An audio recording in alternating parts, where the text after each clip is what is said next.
ತಂದೆ ನಮ್ಮ ಮುತ್ತದ ಕಾಲದಿಂದ ಮಾಡ್ತಿದ್ವಿ ಸರ್ ನಾವು. ಇದನ್ನ ಈ ಟಗರನ್ನ ಬಂಡೂರು ಕುರಿ ಅಂತ ಹೇಳ್ತೀವಿ. ಇದನ್ನ ಬಿತ್ತನೆಗೆ ಅಂತ ಬಿತ್ತನೆ ಪರ್ಪಸ್ಗೋಸ್ಕರ ನಾವು ಶಿವಮೊಗ್ಗ ಫಾರ್ಮ್ ಹೌಸ್ ಕೊಟ್ಟಿದ್ದೀವಿ. 1,48,000 ಕೊಟ್ಟಿದ್ದೀವಿ ಅಣ್ಣ. ಇದನ್ನ 8 ತಿಂಗಳು ಮರಿ. ಇದು ಬ್ರೀಡಿಂಗ್ ಪರ್ಪಸ್ಗೋಸ್ಕರ ಕೊಟ್ಟಿದ್ದೀವಿ. ಇದು ಐತೆ.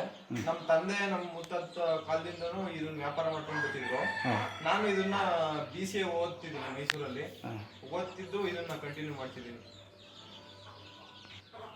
ಇದನ್ನ ಓದ್ಕೊಂಡು ಇದನ್ನ ಈ ತಳಿ ಉಳಿಸ್ಬೇಕು ಅಂತ ಅಂದ್ಕೊಂಡು ಇದು ಮಾಡ್ತಿದ್ವಿ. ಯಾಕಂದ್ರೆ ಇನ್ನೊಬ್ರ ಹತ್ರ ಕೆಲ್ಸಕ್ಕೆ ಹೋಗೋ ಬದಲು ಇದರಲ್ಲೇ ನಮ್ಗೆ ಆದಾಯ ಇದೆ. ನಮ್ದು ಇದ್ರಲ್ಲಿ ಜಾಸ್ತಿ ಏನು ಬೆಳಗಿನ ಇಲ್ಲೇ ಇರಬೇಕು ಅಂತ ಏನಿಲ್ಲ. ಬೆಳಗ್ಗೆ 1 ಅವರ್, ಸಾಯಂಕಾಲ 1 ಅವರ್ ಟೈಮ್ ಸ್ಪೆಂಡ್ ಮಾಡಿದ್ರೆ ಸಾಕು. ಇದರಿಂದ ಒಳ್ಳೆ ಆದಾಯನೂ ಐತೆ. ಹಂಗಾಗಿ ಇದನ್ನೇ ಕಂಟಿನ್ಯೂ ಮಾಡ್ಕೊಂಡು ಹೋಗ್ತಿದೀವಿ. ನಾವು ಎಜುಕೇಶನ್ ಮಾಡ್ತಿದ್ದೀವಿ. ಇದನ್ನ ಬಂಡೂರು ತಳಿ ನಾವು ಉಳಿಸ್ಬೇಕು ಅಂತನೂ ಅದೊಂದು ಪರ್ಪಸ್ ಮಾಡ್ಕೊಂಡು ಹೋಗ್ತಿದೀವಿ. ಒಳ್ಳೆ ನೆಮ್ಮದಿನೂ ಇದೆ, ಇದರಿಂದ ಆದಾಯನೂ ಇದೆ.